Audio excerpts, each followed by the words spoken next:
In today's video, I'm going to teach you how to add a new employee in Zoho People. We'll walk through the complete process from logging in to sending the new hire invitation so you can onboard someone quickly and confidently. Start by signing in to your Zoho People account with a profile that has permission to manage users, typically an admin or HR role. If you're unsure about your access, check with your administrator before you begin. Once you're in, look to the left sidebar. Open the Organization section, then choose Department Directory or Employee Tree. Both views list your existing employees, just arranged differently.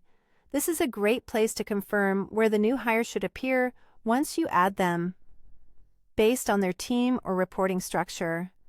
Next, locate the option to add the employee. Depending on your setup, you might see Add User or New Hire near the top of the list.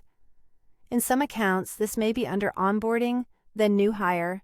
If your layout looks different, try the search bar in the menu or the Onboarding module.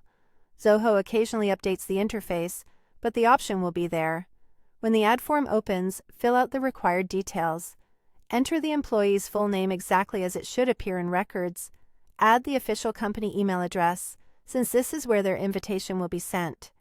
Choose the correct department to ensure reporting, approvals, and visibility are aligned.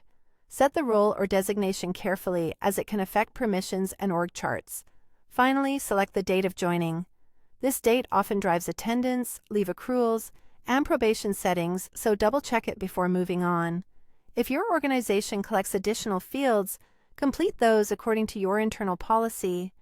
Now, send the invitation so the employee can set up their login. Typically, Zoho People will email them a link to create credentials. Remind the new hire to check their inbox and spam folder and make sure your email domain allows automated messages from Zoho. After reviewing everything, click Save or Submit to add the employee to your organization. You should see a confirmation and the new record appear in your directory or employee tree. It's a good idea to quickly review the profile you just created to ensure all details are accurate. If you spot a typo, you can edit the record right away, and that's it. You've logged in, navigated to the Organization section, added a new hire, sent the invitation, and saved the record. Simple, consistent, and ready for onboarding.